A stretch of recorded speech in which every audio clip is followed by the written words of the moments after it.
የነቢያቶች ቅሌት የእናንተም የተከታዮቹን ውርደት ስማ። ይሄ ምን ይላል እና አንብበው እስቲ።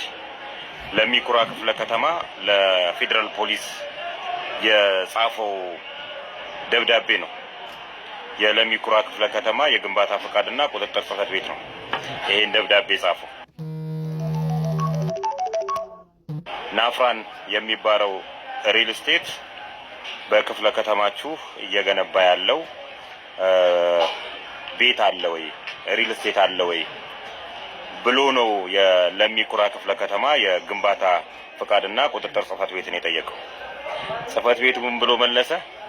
በዚሁ መሰረት ይላል በናፍራ ሪል ስቴት ወይንም በመጋቢ በላይ ሽፈራው ስም በጽሕፈት ቤታችን ምንም አይነት ግንባታ ፈቃድ የሌለ መሆኑን እናሳውቃለን ይላል። ናፍራ ሪል ስቴት እንግዲህ የፕሮቴስታንቶቹ ነው። ፕሮቴስታንቶቹ እንግዲህ በጋራ ይሄ መጋቢ በላይ ሽፈራው የሚባል ሰውዬ ቸርች ያገኛቸውና ሪል ስቴት ገንብቼ እሰጣችኋለሁ ብሎ የምታዩትን 2.7 ሚሊዮን ብር ድረስ ነው ከአንድ ሰው የለቀመው።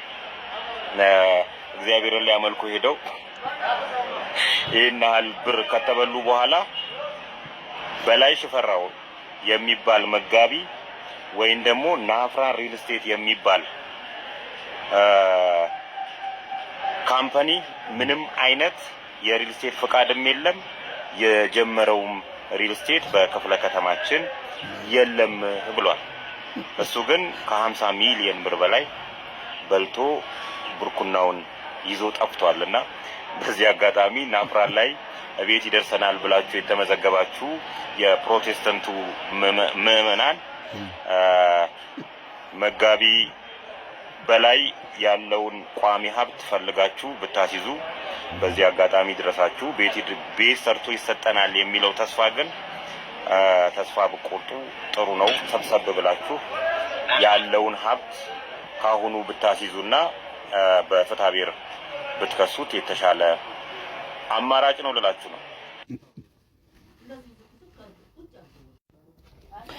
እንግዲህ እግዚአብሔር የባረከው እግዚአብሔር የቀባው እግዚአብሔር የሰጠው ህዝቡን ይኸው ገንዘቡን ይኸው ህንፃውን ይዘው ከዜሮ ተነስቶ ነው እዚህ ጋር የደረሰው። እግዚአብሔር ባርኮት ነው። ምቀኛው ቅናተኛው ስትሉ የነበራችሁ ደህና ናችሁ? በሉ ቶሎ ቋሚ ንብረት ካለው ምናልባት ዱባይና ሌላ ሀገር ላይ ነው ቤት የሚሰሩት ቶሎ በሉ ብሏቸዋል። አዎንታ በርሲሳ ነገሩ ግልጽ ነው አይደል? አዎ አቤል ከነዚህ ጋር ነው የገጠመው። አየህ አንተ አቤልን ትጠላዋለህ ቁጭ ብለህ